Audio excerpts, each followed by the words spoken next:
As an academy owner, you work hard to build trust with your students, their parents, and your community.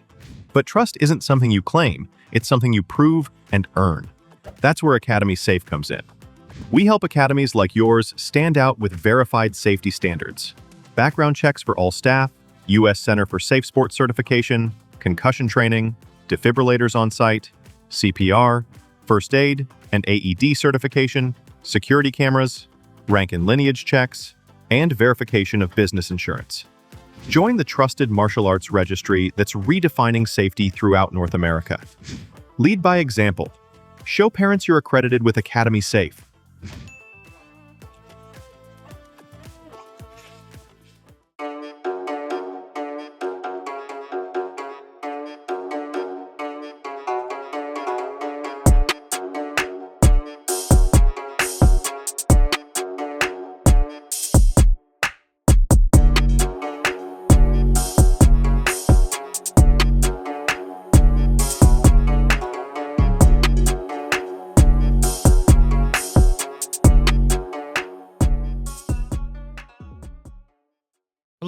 Hello, and welcome to My Empty Hands, a podcast about the martial arts, typically focused on Kempo, but we give love to all the martial arts around here. As per usual, I am Reggie Darden, and I have another wonderful guest with me today, Barbara Fava, and we are going to get into her story, her journey, and whatever other rat holes that we get onto, we'll do that as well. So I usually start things off by just giving a little bit of my background. I currently train in multiple martial arts at this point, American Kempo, Hapkido, Brazilian Jiu-Jitsu, Muay Thai, and Capoeira. I also have some experience in Taekwondo and did a little bit of boxing while I was in the Army. So that's my story, and I'm sticking to it. So we're going to go ahead and turn it over to our wonderful guest today, and we're going to find out how did the martial arts find you? Where did it all start? What is your kind of origin story? And then we'll just kind of go from there. So take it away. Thank you so much for having me today. Well, my name is Barbara Fava. I'm Italian. Actually, I'm half Italian, half Czech. My mom was from Czech Republic. My dad is Italian. And mi corazón es mexicano. I lived so many years in Mexico. And so, I would say that, I may be Italian, but my heart is Mexican. So, verdad. I like it. Yeah, and hey, I'm like the mixed martial arts in Latino speaking. I'm a third. I come from a third generation actually of martial artists. My grandpa was a third Shotokan black belt. My dad is a fifth dan Shotokan black belt, and I'm a first dan. So, but I'm also the first lady in my family to actually become a martial artist. And I think that, when you have such a family, especially coming from my dad and my grandpa, who were being schooled, their sensei was the maestro Shirai, who unfortunately passed away a couple of years ago. You feel this kind of heavy but beautiful atmosphere. I may say that I grown up breathing karate. Like all I wanted in my life was becoming strong and a fighter like my dad, which actually then later in life happened. Very nice. Now, was that something that he encouraged or pointed you to that direction, or did you just kind of come up with that on your own? No, actually, I was a pretty feisty kid because my favorite game to do with dad was fighting, and I remember that once I went full MP on his nose, and my dad was not amused by that. But then later in life, I was jumping on the sofa and all those kind of things. But later in life, when I was 11 years old, that's when I officially asked my dad, I want to do karate with you, so take me to the dojo. And my dad was like, are you sure? Because this is not going to be easy. There are not courses for kids, It was the mid-90s, so I was like, yeah, I don't care. I'm going to train with you. Back then, courses for kids were not a thing. Courses for ladies were not a thing. Women in karate were a very few ladies, mainly coming from Hiroshi Shirai dojo. So they were like, you could count them on your hand. And then I remember that I started, and I was in a group full of adults.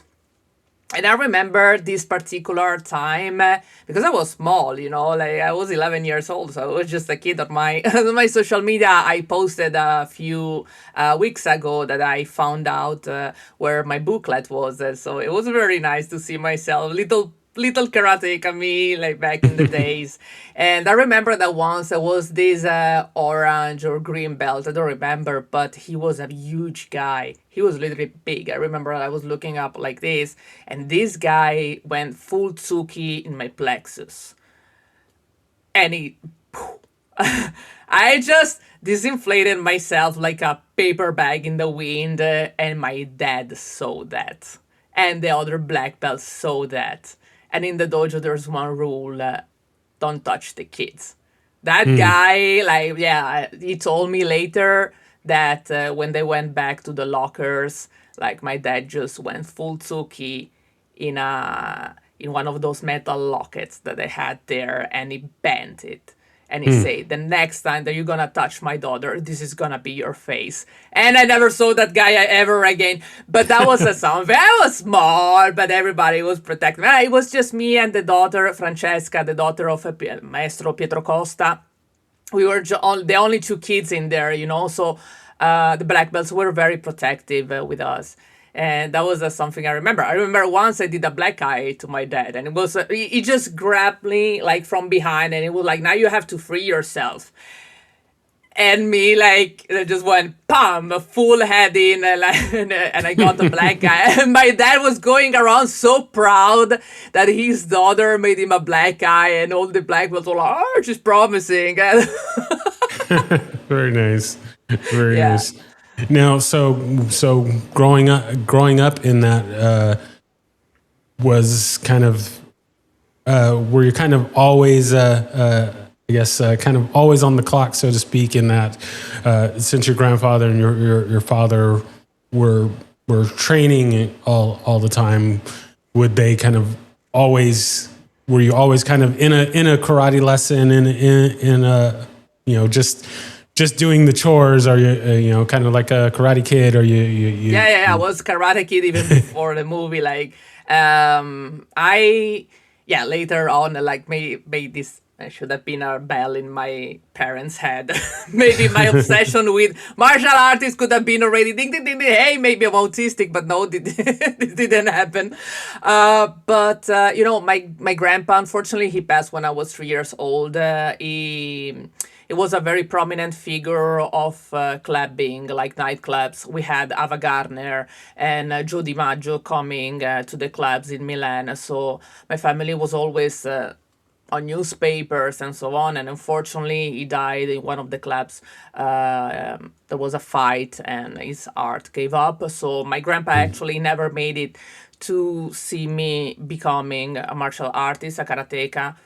And that's why when I won my first world title, you can see that I'm holding a black and white picture with me on the podium. And that's one of the pictures that I have from my grandpa, Dina Karategi, while he was training. So I brought him with me on the podium. I think that having a supporting family is everything, because I know there are a lot of parents that when it comes to daughters, they're kind of like, no, you're going to get hurt. My mom was like that. I grew up with my stepmom, actually. She adopted me when I was 11. My mom left Italy, and I grew up with my dad. Like, when I had to choose, like, who I wanted to stay with, I said dad. So my mom, like my biological mom, she was always kind of not really into wanting me to fight. She was scared I was going to get hurt.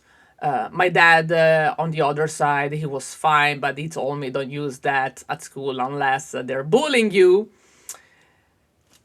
So, and my stepmom, who I love very much, like she's my best friend. We're about to go on holiday together, like in about 20 days in Italy. And she has always been very supportive of me. My brother, he's into kickboxing.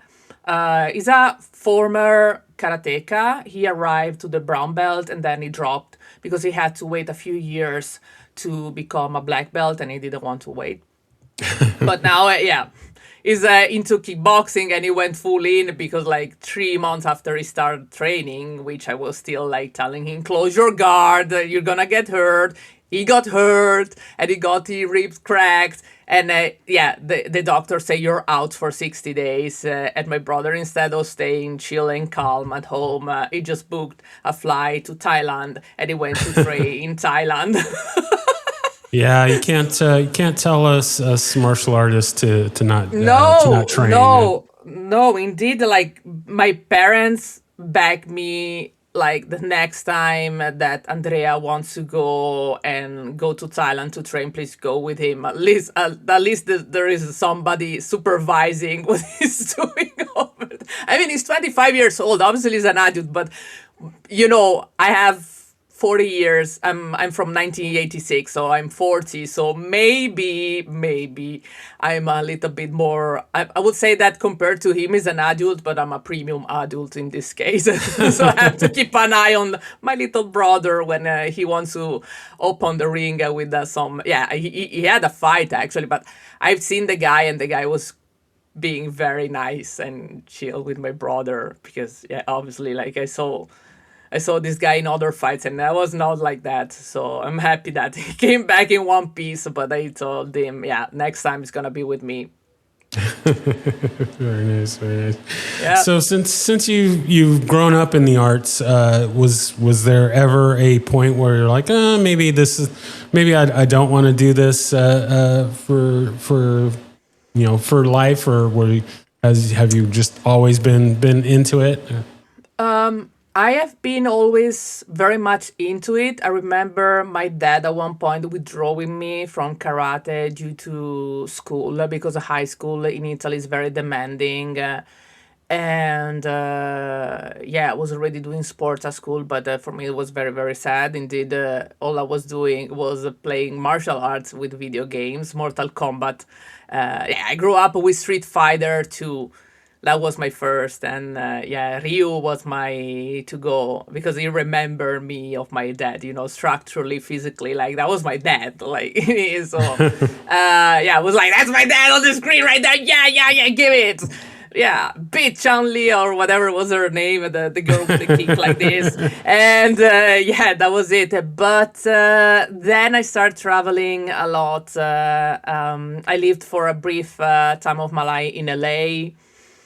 And then I got a call for Mexico City, where I established myself for many years, over 6 years. And over there I was working as an actress for Telemundo in the telenovelas. So maybe your grandma knows me from there. Like I'm very maybe I've seen it. I've watched a little yeah, bit it could of be. Telemundo. I was in La Querida del Centauro. I was a boxer. I was a boxing girl. Like her name was Irma. That was my character. And then I had Guerra de Ídolos. And there I would just hold my name, Barbara. That was it. I was a rocker. And technically we were in Miami. Practically it was Mexico City. You know how the industry worked. But and aside of that, I was the official voice for Monster Energy Latam. So it means that, when they were like, and I was specializing actually in extreme sports. So we're talking about mainly freestyle motocross and jet ski, all those kind of things where crazy people doing crazy things. I was stunting. I'm a former professional stunt. I have like a few like memories out of my career. So yeah, and then they sent me all the way over to Indonesia to be the MC for MXGP of Asia. And I remember it was the rain season. And at one point, I just gave up with shoes and I just bought myself Crocs because I was just like sinking in mud the whole day under the rain with my microphone. I was like, and it was humid. And I remember it was humid. So, it was a very complicated for me back in the days where I was in the cinema because I also did movies. I shoot also a couple of movies and mainly TV series to be able to pursue my martial arts. I mean, I was incorporating kind of when I was lucky because obviously when they told me your character is gonna be a boxing girl and you're gonna be all day boxing, 14 hours a day throwing punches, I was so happy. So happy. That was my highlights as an actress. But then it was very complicated to follow as I wanted a life in the dojo because I was 14 hours a day on set, and then I was going home, and then they were calling back. You stop recording maybe at 12 midnight, 1 in the morning, and then you have to be back on set at 4 or 5 a.m. So it would have been a disaster. Like I would have stayed an orange belt forever. So that was it. And then when I moved back, I relocated back to Europe to stay closer to my parents because in the meanwhile, my biological mom was not doing very well. That's when I found the dojo I'm in now, the Okinawa Karate Club Herentals. I'm based in Belgium. And I got lucky, very lucky, because my sensei, Frans van de Vel, is the former coach of the national team. He was also coaching Junior Lefebvre in his prime time. So he's hard. He's 80 now. He's over 80, but that guy, whoa, how he bends and kicks and everything. Like, I just praying God to give me the strength to arrive to his age like him. He's alpha biomechanical, I guess, now, because he got something like the knees got replaced and the hips and the back, but still is he's half robotic, but he's doing very well. So yeah, that's my proof that karate gives you a long lifespan. So. Oh yeah, so it's definitely the fountain of youth. If you keep training and keep taking care of yourself and just keep working, there's no reason why you can't get up to your 80s and still get out there and make it happen. So yeah, definitely, I like that. So then.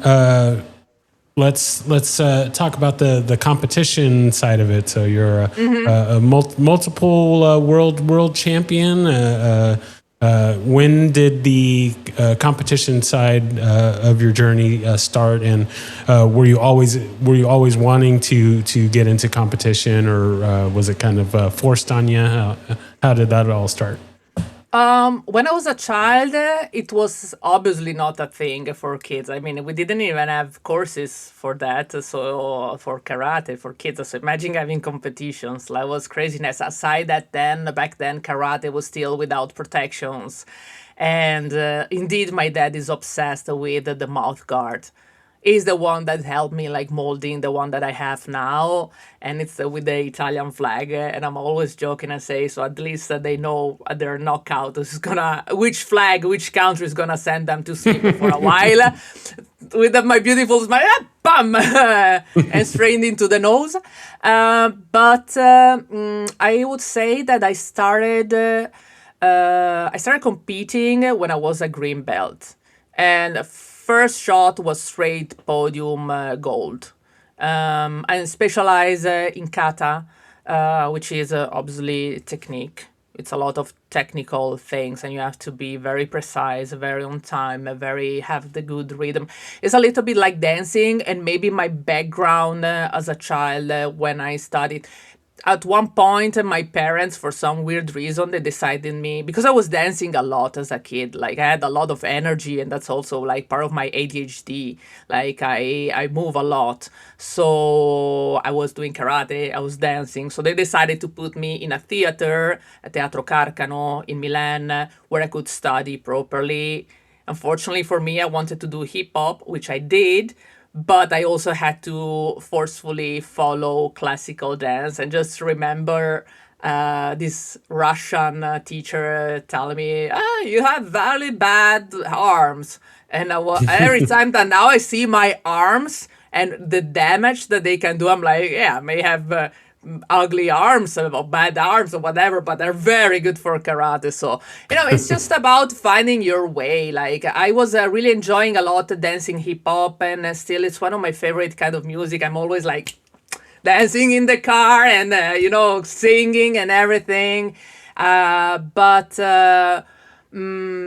you need to have a lot of sense of rhythm when you're doing a kata. And that's helping me a lot, also with the flexibility.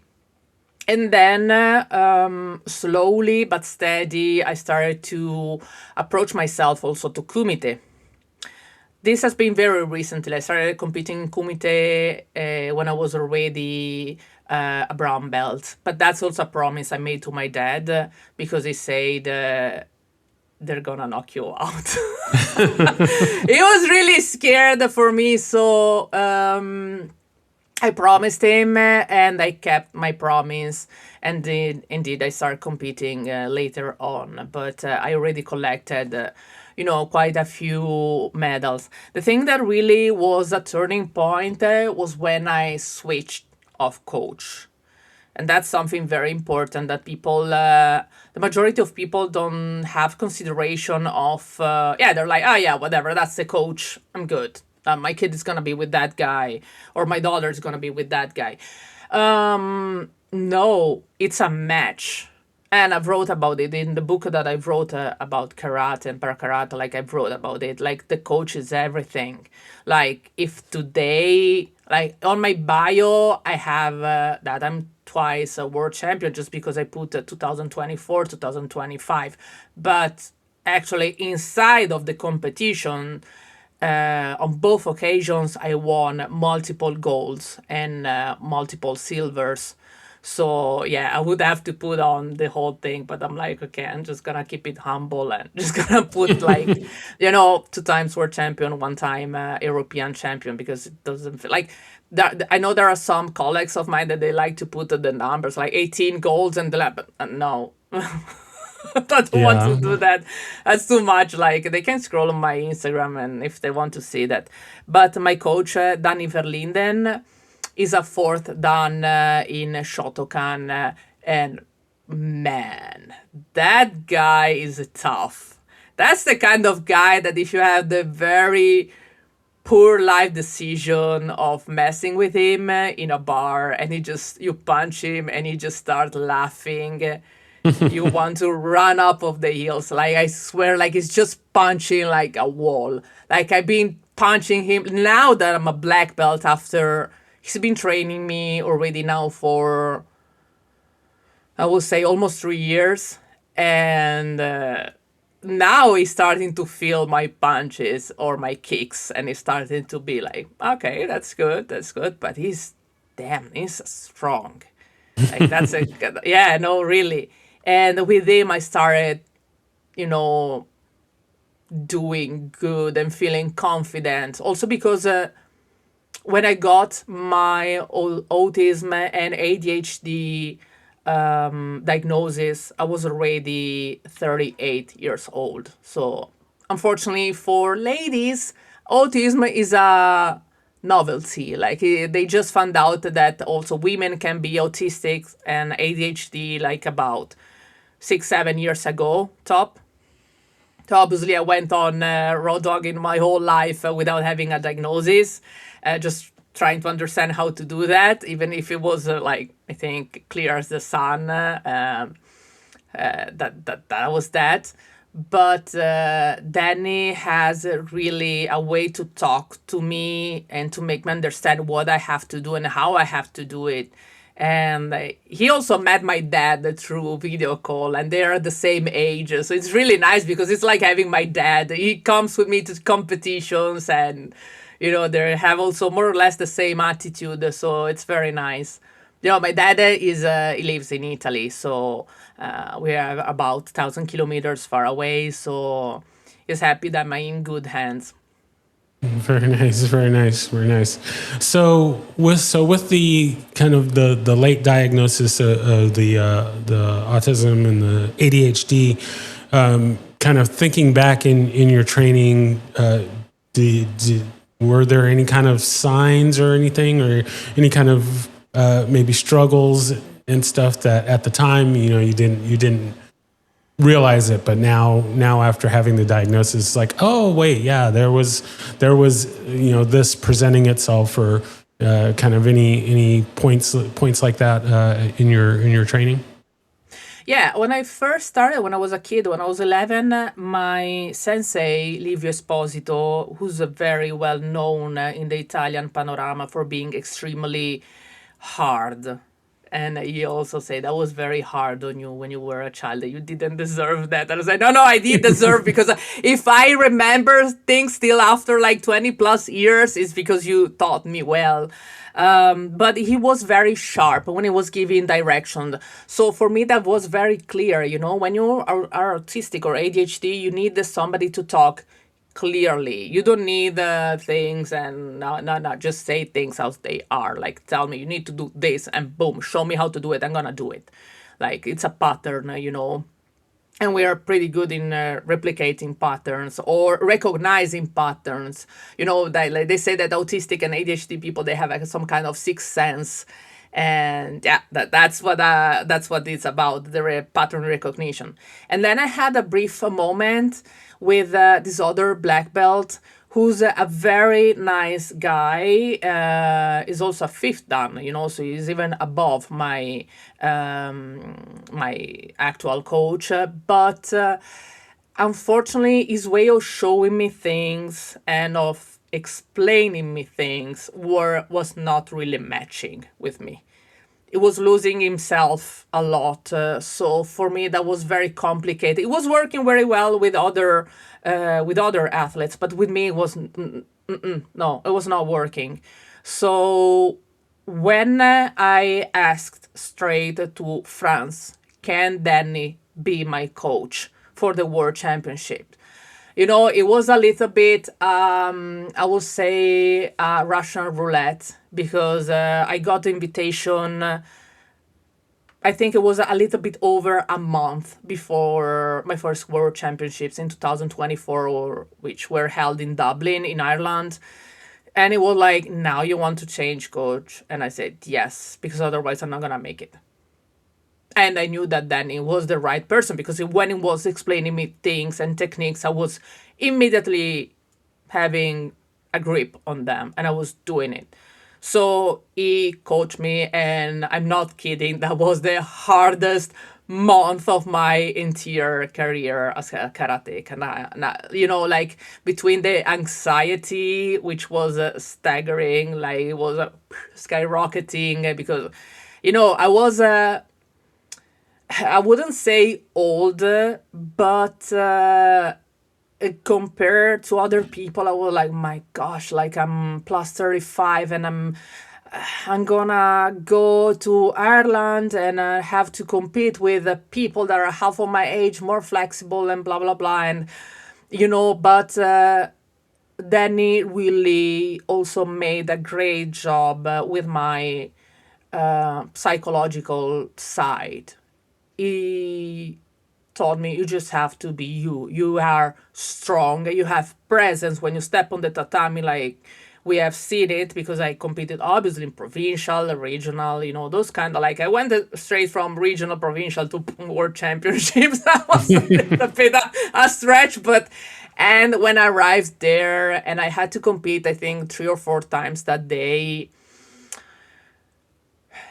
it was hard. I was anxious, yes, but I knew I belonged there. I was like, this is it. This is me. Look at me. I'm gonna go for it. And I did. And I was just in disbelief. I came back with 4. I was like, I didn't even know if I was going to, to go on the podium. And boom, I came first world championship. I came back with 4 medals. In all the categories I was in, I came back, I was on the podium. That was it. So from that moment on, I started training, yeah, as an elite athlete. I made the skip straight from, yeah, she's competing to the provincial to boom, she's an elite fighter. So, and at one point, I got so much, um, I train with both Danny and Chris. Chris is our seventh Dan. Is tall. Like I'm tall. I'm 1 meter 73, but he's taller than me. And that guy comes from the police, so he has a, he's streetwise when it comes to fighting.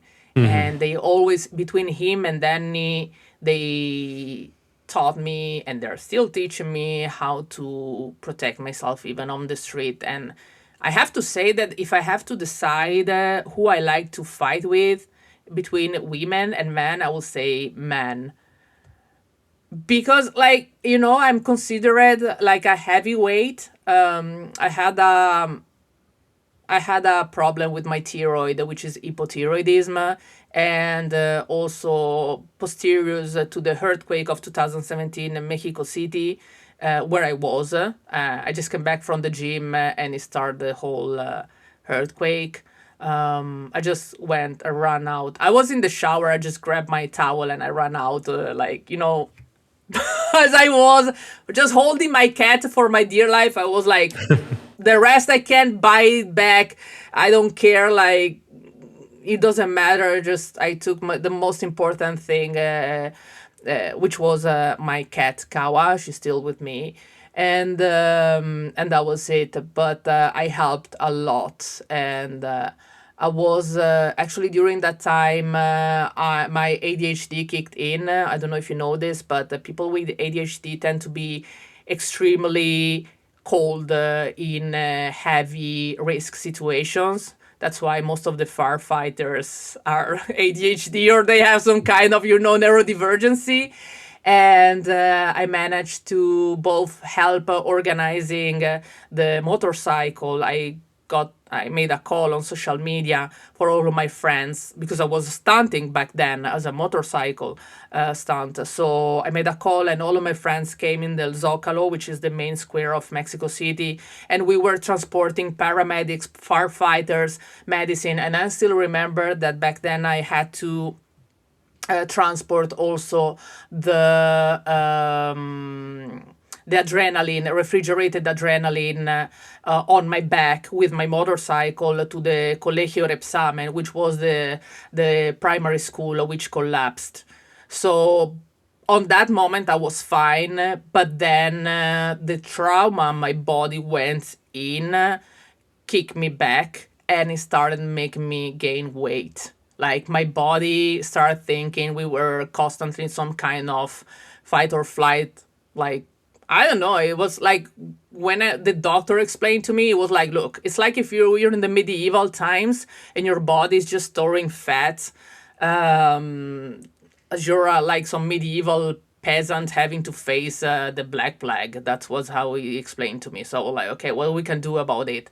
So obviously training hard, food, taking medication for the thyroid and so on. And now I'm doing better, but still I'm a heavyweight now with 87 kilos. And it's not easy. Like when you fight with girls, like, ping, and then fly. And when I train with men, it's fun for me. Like, it's fun. Like, I cornered brown belts, first dance, etc. I have a lot of fun. When there's always those guys that they come to the dojo, or that's in every martial arts, that they think it's full. Social media is full of those videos that they think they can get over women fighting, and there was this guy who's being pretty nasty with my friends. So I was like, I'm gonna go for it, and I went fully in and I just cornered him, and I was really fun. From that moment on, he stopped being a nuisance for ladies in the dojo. But yeah, that's when when you fight and you train, and you get kicks in the head and punches in the head. The last time was I got a tsuki, mawashi tsuki here on my cheekbone, and I went. I felt a little bit like in the cartoons when they have birdies flying around the head. That was a little bit the thing. But that's when I said, I want to do this in a competition. And I did. Unlucky for her, one of my opponents in the last championship where I did kumite was also one of my best friends. And she's about to become a black belt, but she's still a brown belt. And she really tried her best to get hold of me, but one punch she just rolled on the tatami, and I was like, where are you going? Come back. So yeah, like I love her very much. It's Jasmine. Like we're very friends. She's half Thai, so she just got me this from Thailand. Like, oh, very nice. Yes. Like she's very nice, and we always compete together. Like we go together to championships and so on. Yeah, that's it. So yeah, kata will always be my first love, but kumite also is where my fire comes out. Very nice, very nice. I like it. So let's talk about your book. We kind of touched on that a little bit, but let's get into the book. What was the catalyst to get you to write a book, and tell us all about it.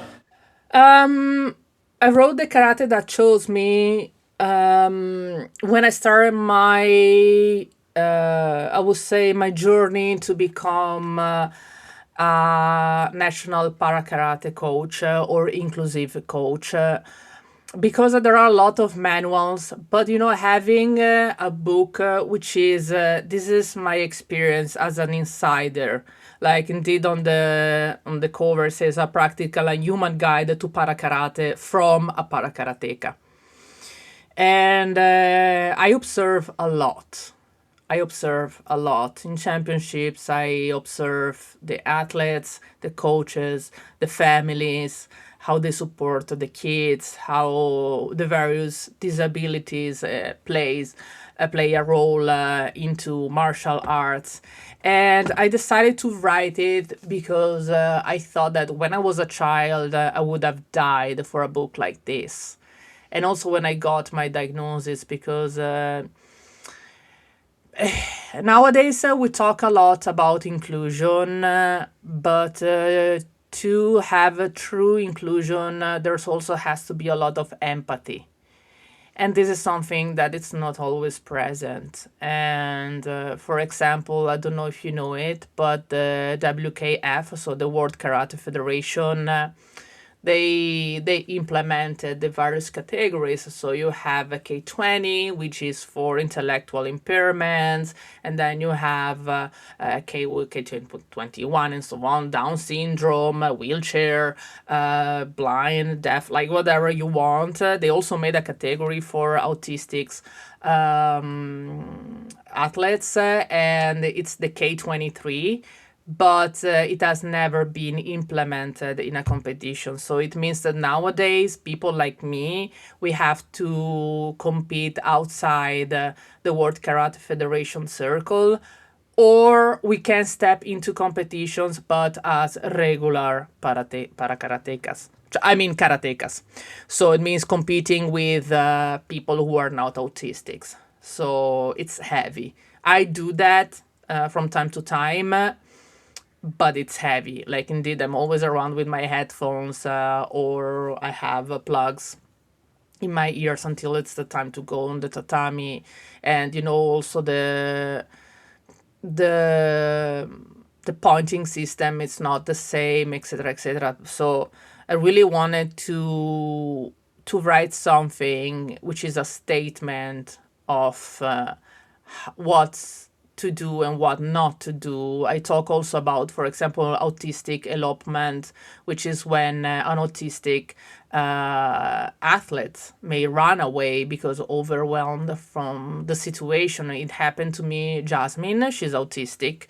On my in my case, I'm autistic, I'm ADHD, but I'm also considered gifted. So my IQ stands, I think it was about 145, something like that. Yeah, me and my brother, we have both very high IQs. So for us, neurodivergency is something, but it's manageable, and plus having autism and ADHD, the two of it are opposite to each other, so they can pull one on the side, on the side, so more or less it's balanced.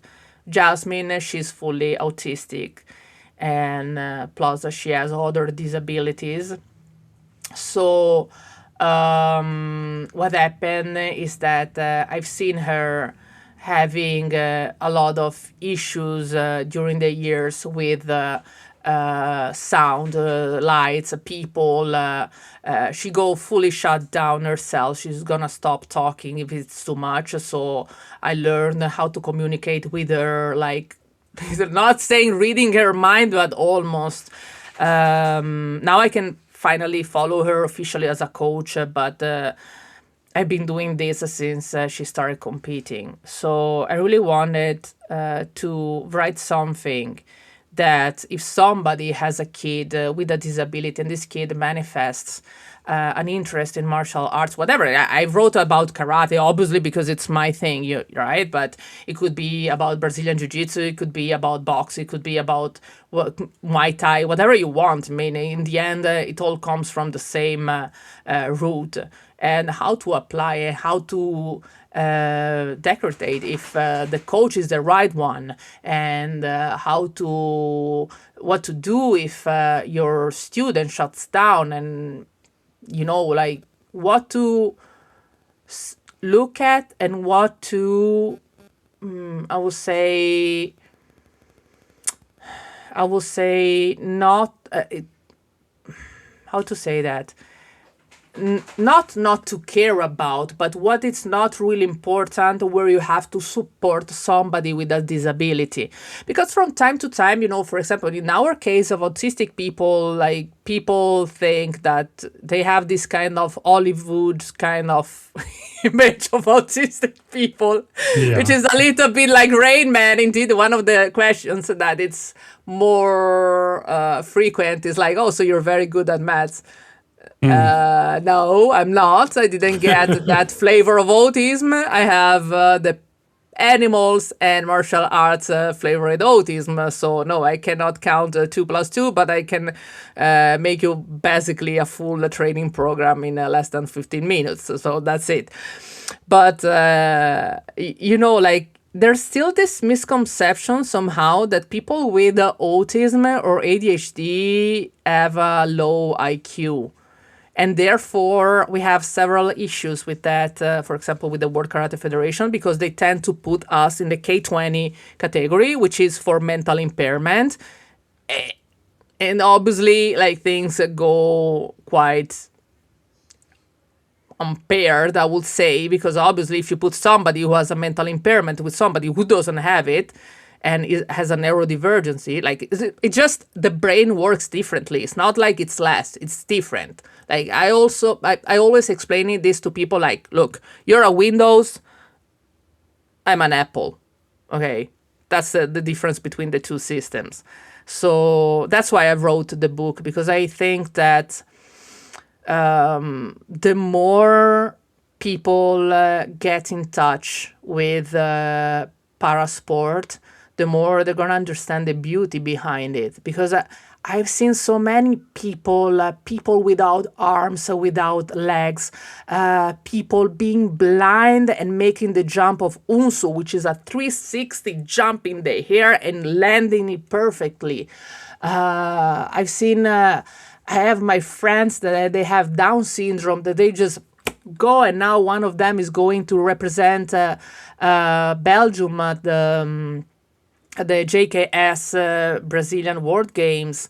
I wanted to go there and I got an invitation, but I couldn't make it because I have other appointments.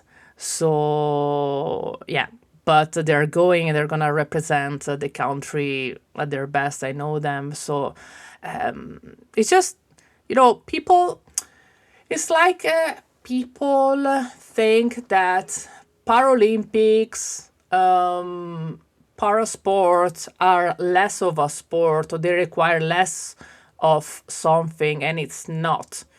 Because our trainings are just like regular trainings. For example, for us in the autism spectrum, I'm talking about not the hardcore, non-verbal, not movement kind of autism, but for example, for me and Jasmine, trainings are just as regular ones. So it's hard, and you need to prepare yourself physically a lot. But yeah, it's just that people talk a lot about inclusivity, but as I said earlier, like if there's no empathy, we're not going anywhere. And empathy is something that either you have or you don't have inside of you. There's nothing, and nobody can teach you how to be able to connect on the deep level with somebody and understand the struggle of this person and saying, hey, I got you. Yeah, no, very, very well said. Yeah, I like that you say that, it definitely is not, we're no one group or anything like that is less than another one. It's just different. Doesn't mean, whatever situation that you have, it doesn't take away from someone else's journey. It's just a different path. Exactly. And we one of the great things about martial arts is that it can connect us all, regardless of what style it is, what we're doing, regardless of whether we're competing or not, or whatever it is. But we still all have this common thing that we want to be able to train. We want to get to our black belt. We want to, whatever that goal is. We still all have it, regardless of the path that we need to take to get that. So yeah, it's important. We need to not lose sight of that, and we all want to kind of reach that goal together, and not just this group can do it and this group can't, and that sort of thing. So yeah, I really like that. That you're fighting the good fight, and it's a worthy cause that we definitely all need to be more aware of and supportive of. So very nice. I like that. So kind of, I guess, kind of going back a little bit then. The teaching side of it, when did that start for you, and was that something you were always interested in, or like many a guest that I've had, it was forced upon them? And No, nobody forced me ever. Like it started because I always had this thing about wanting to help others, like people, animals. Uh, I'm a love fighter, and human fighter. Like I really root for people to success and have the best time of their life. And when I when I met Jasmine, she was actually the sparkle that ignites all of this, because I started. I understood that she was doing better when I was there, and she was listening to me. She stopped eloping, running away, and then we started also competing together. I was being her buddy in competitions. So when I understood that I was really having my soul nurtured by helping others in achieving their dreams, which could be, from grading in martial arts to competing. And like aside, like it's also my full-time job. I'm actually a tutor for languages. I teach English, Spanish, and Italian, also the three literatures, and I specialized in people with learning disabilities. So I really I'm I would say, the hardest fan of my students. I really like when they arrive to the end of the year and they succeed. Really makes me is us is it fills my heart with so much happiness that I cannot even explain. So when I saw that Jasmine was actually getting better and she was somehow maturing as a karateka, and she was putting more of herself in, I said, okay, this is it. I need to start studying properly. So that's when I started studying with Eric Bortels. Eric is a seventh dan, is also the president of the JKS, Japan Karate Shotokan. It's the federation from Shihan Kagawa. I also had the pleasure of training with Shihan Kagawa the beginning of this year, and is a very lovely person. Is completely like on the tatami. Is very strong. Is very severe. Is also very funny, and then outside from the tatami is a very lovely person.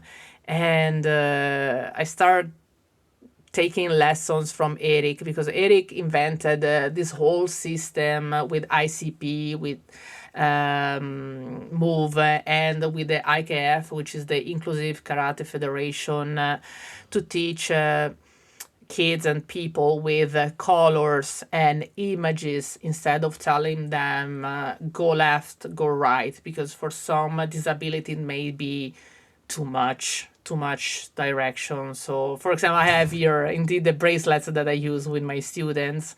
They are in silicone because kids tend to scratch themselves a lot. People with autism, also myself included, we don't really tolerate so well like spongy bracelets, so we have those for people with autism. And it took me quite the effort, because I'm also full-time student at university. I'm in a BA for languages and literature. So it's a whole thing. I'm always like either working, studying, doing. But my spare time. Most of my time is spent at the dojo, or my weekends. This is the first weekend off that I have, just because now we are on holidays. The season is gonna start again in September, and my first appointment are gonna be the World Games at with the IKF in Budapest in October. So yeah, just I start with a bang already open the season with the World Championships, but. I learned a lot. Eric is very tough as a instructor. He made us train on the wheelchairs. He made us train blindfolded, to fully understand how to help people, like to experience the kind of disability that they have. And and now I'm, obviously I'm gonna specialize on neurodivergency, because I can fully understand that from the inside. But now that I'm officially a national para karate coach, I feel like I have a purpose in life, which is, if you look back at my curriculum, and sometimes I get asked, like, they are like, yeah, but you were on TV, you were like in stadiums, you were every day like acting somewhere. Don't you miss that? I would say maybe a little bit, but just because I was feeling like in some kind of families then with the troops, because in the end there were always the same cameramen and people that were working together on the different TV series. But I have a feeling that now with karate, I came back home, because that's where I started, but also I found a new purpose in life, which can be extremely rewarding on the human side, and that's something that nothing can replace. So I'm happy with my decision. Exactly. Yeah, that's one of the reasons why I say that martial arts chooses you versus you choosing martial arts, in that for you, you were not able to kind of do your best work, reach the most people, had you stayed in the acting and the stunts like that. For somebody else, maybe that is the way that they reach people, is through the acting. But for you, it's through the teaching, it's through the competing, things like that. And that was Well, your calling, and not something else. So I have to say that when I was stunting, I was doing live stunt shows. Like I was not a stunt on TV. Yeah, partially, but I was doing my own stunts because, yeah, why do I need somebody to come and box when I can box myself, right? So, and plus I was exactly. having fun. Why are you taking away the? Yeah, Irma were like, and they were like, yeah, but you're sweaty. I was like, yeah, that's the point. I'm boxing. Like, what do you expect me to look like? Somebody just coming out from the Met Gala? Like, that's not gonna happen. So, I was doing my falls and everything, but as a stunt, I was mainly working in live events. So I was always surrounded by people, and it's plenty of pictures of me talking with people. I was always the last one leaving because I really enjoyed the human side of it, and I worked obviously for free for a few shows. For Teleton Mexico, where we went to those centers where they take care of highly disabled people, and we were doing stunts with the motorcycles over there. Or I was just, we were going en los barrios más pobres de Mexico City. Entonces, in the poorest, let's say, areas of Mexico City, and we were doing shows there for nothing, just to entertain the kids over there. I remember this kid once, and she came to me and she said, "Are those your real eyes?" Because I have blue eyes, like gray eyes, blue eyes. And she was mesmerized because she has never seen somebody with this color. Like for her, eyes were only brown, and I remember she wanted to take a picture with me very, very, very closer to show to her friends that she met somebody with blue eyes, and yeah, and those are the moments that made me feel that I was doing something cool. It was not, yeah, of course, like I've been exhibiting myself also in arenas, and I was only the only one woman standing there. I had records. Yeah, I got Estrella de la Policía Federal, like they awarded me and my group with a star at the value for after a show of us of our like with the federal police of Mexico City, because we were promoting the use of helmets over there, because yeah, helmets are not really a thing over there still.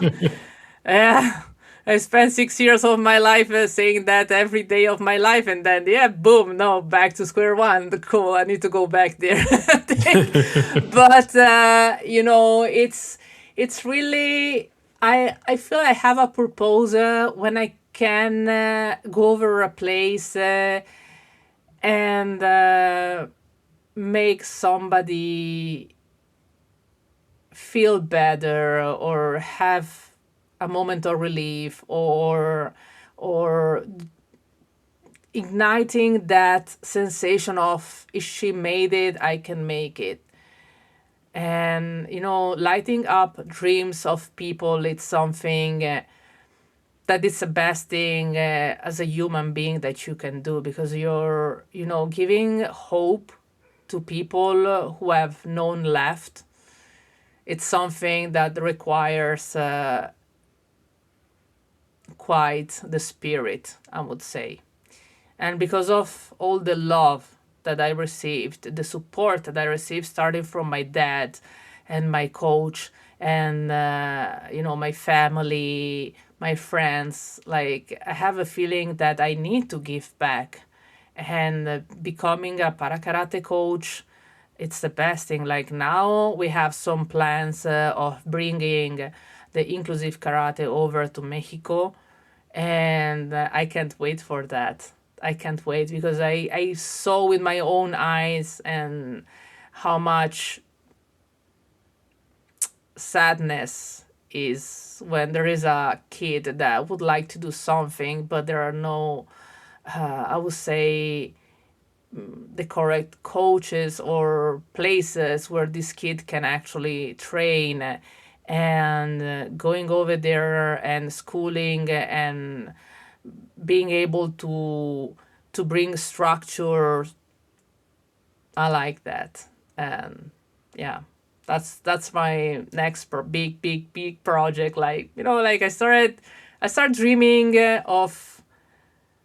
of me becoming a black belt. That's where it started, like when I was 11 years old. And now I'm here already, world championships, European championships, gold medals, trophies, and I became a national coach. I'm living my wildest dreams as a martial artist.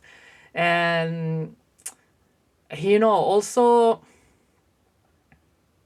having a lot of inspiration. Like, I have people I look up, and I'm like, okay, this guy, like for example, one of my favorite fighters is Lyoto Machida.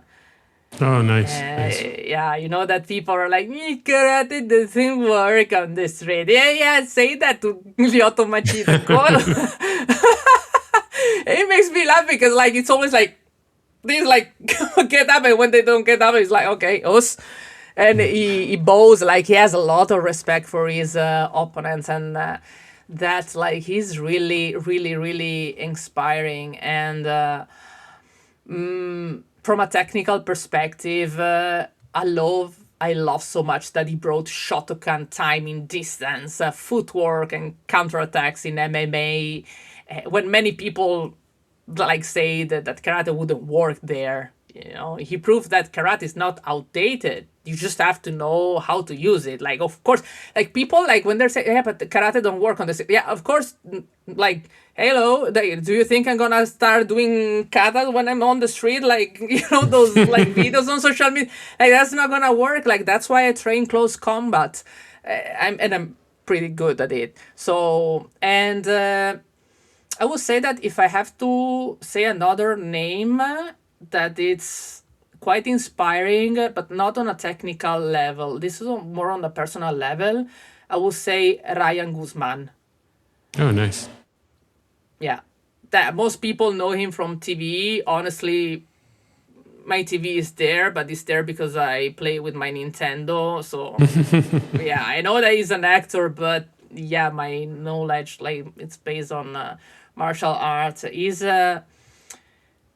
I read some interviews of him, and he's someone whose fighting spirit and resilience inspire me, because he's been also through a lot in his life, and he's still, standing up. And obviously, like, if I had to put in a octagon Lyoto Machida and Ryan Guzman, I would warmly suggest to Ryan to take a hike for the hills and run away, because I wouldn't end up well. But Nice. no, actually, I met the guy a couple of weeks ago, and he's a very nice, down-to-earth guy. And he told me that if he will ever, like, drop acting, he would go back to fighting. And I was like, yeah, that's nice. That's what I did. And they were like, how? And I was like, I was acting on Telemundo, and then I dropped to go back to the dojo. So yeah. Very nice, very nice. I like that. I like that. You mentioned about the having the karate represented in the MMA, and we, as martial artists, we always get into these conversations about, oh, well, this wouldn't work in the street and that and stuff like that. And I've always laughed at that idea or that argument, in that if it didn't work, people wouldn't teach it anymore. That you could say that with every art. People are so like, how, like, you can just look at it, like, we do the same round kick. We do the same punches. We all use the elbows. Yeah, in karate, maybe you don't see it very often, but we do use the MP. That's MP, MP, MP. Like, we do that. That's like in Muay Thai, they have that. Kickboxing, if you put me and my brother fighting, like, it's just the same. It's just that, yes, those very fancy shorts. Yeah. Yeah. No, yeah, sorry, yeah. but it's that when I think about the outfits of my brother when he was training in Thailand, I'm never gonna stop bullying him for that. He had some so those shorts. He bought some shorts with those ribbons, and it was a tiger print. And I was like, "Oh, you look so damn fancy, Andrea!" Like, but That's you know, very it's nice. it all comes from the same root. So it's just stupid that people keeps on discussing on social media. Ah, this works. No, that doesn't work. That, but it doesn't matter. It doesn't matter. Like, if I go and I use my knee, if I go down in a MMA octagon and I use my knee, it's not because I do Muay Thai. It's because also in karate we have Hisagiri, which is with the knee, like the elbows, like the punches, like, and you know, Lyoto Machida is the perfect example of this. It's a perfect example because it comes from a same style, Shotokan, which is the traditional kind of karate.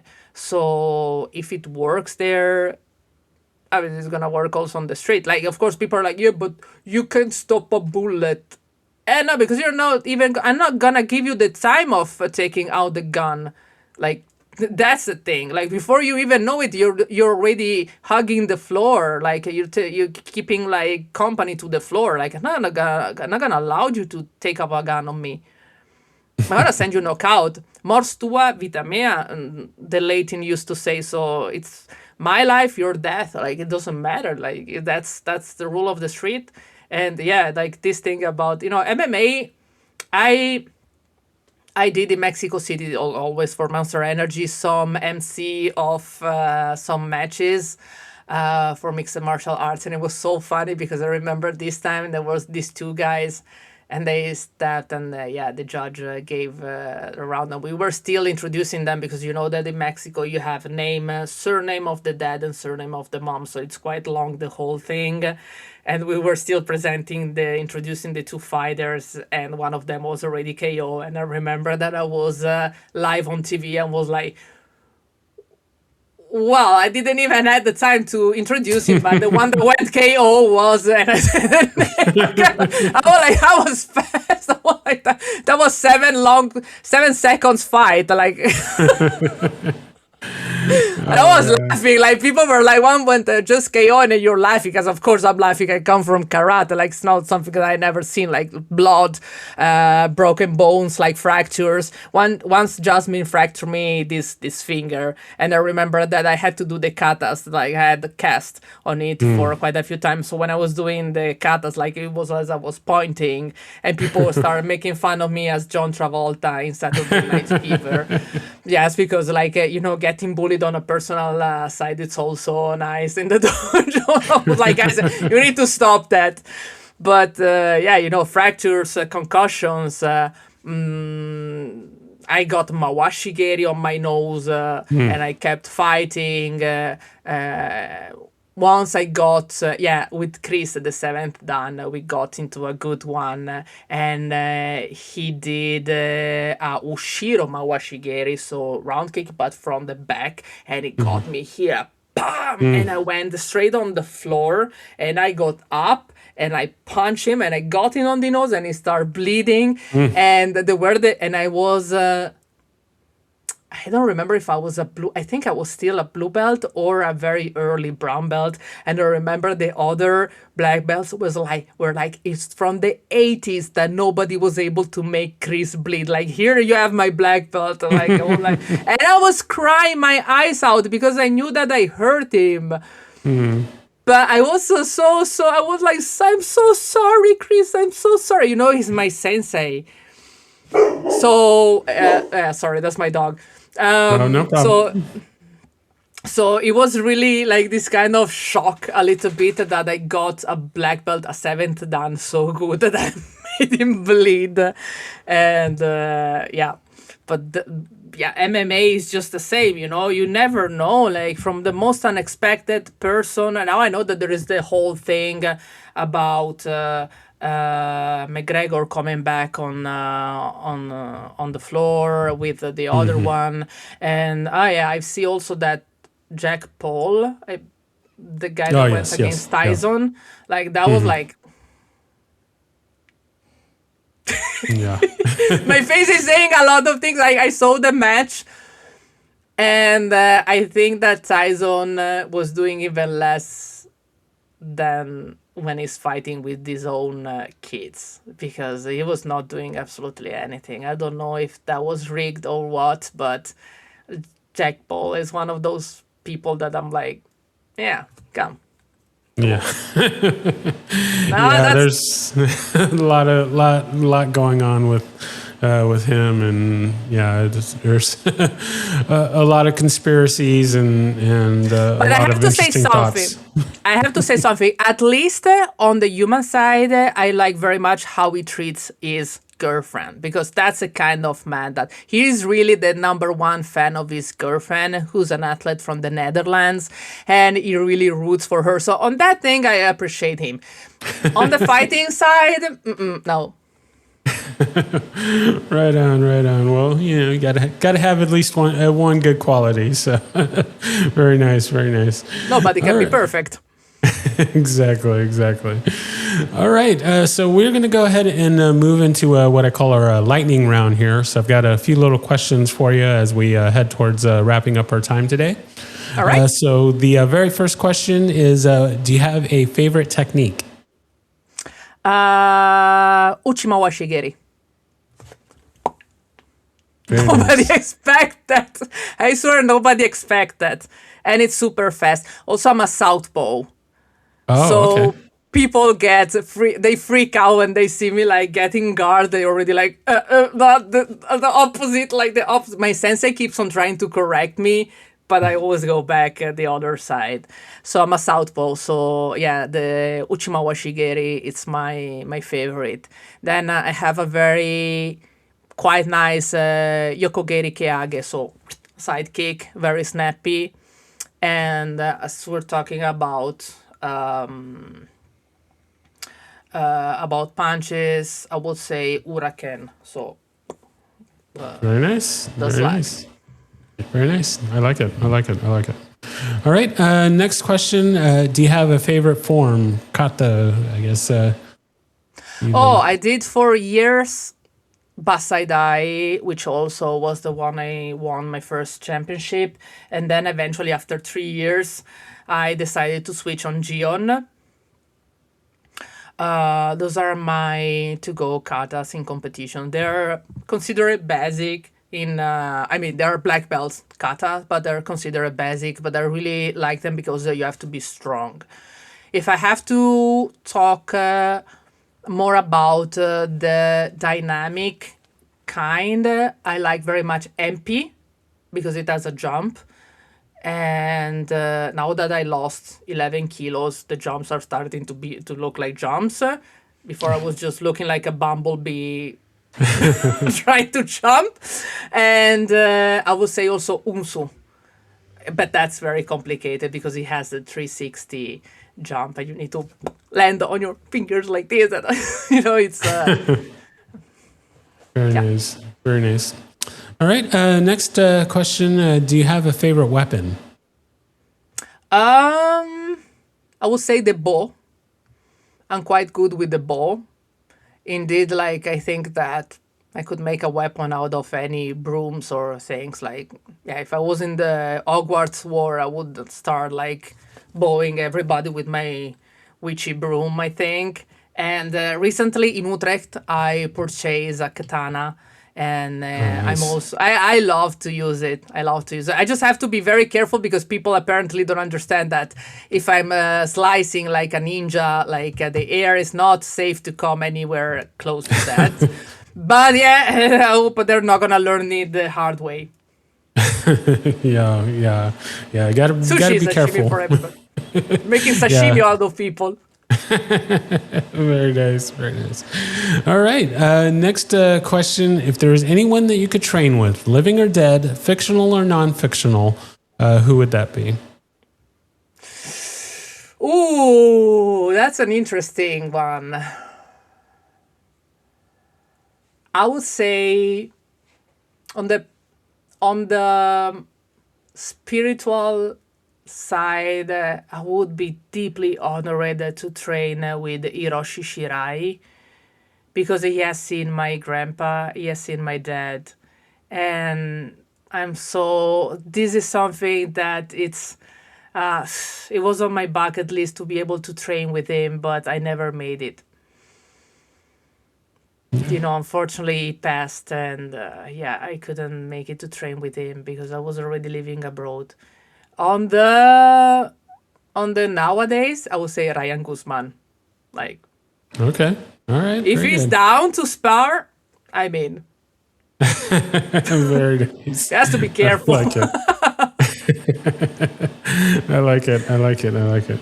All right. Our last question there is: what is something that always motivates you to train, and/or something that you want to share to motivate others to train? So I typically use the example of the movie Rocky IV. We have the training montage and the music going. He's running through the snow. He's lifting the rocks and all of that sort of thing. When I see that scene, I'm ready to hit the mats and get to training. So, what is something that motivates you to train, and/or something you want to motivate others? Look, I would be a liar if I say that every time I'm motivated because sometimes I'm tired, and sometimes I most of my university exams, I don't understand why, but they happen always on Thursdays, which is when I also have trainings. So last time it was two exams in one day: contemporary history and cultural geography, and then I had the trainings. I was pretty much dead after that. But I have to say that you have to find the strength and the motivation in your spirit. It's the karate do.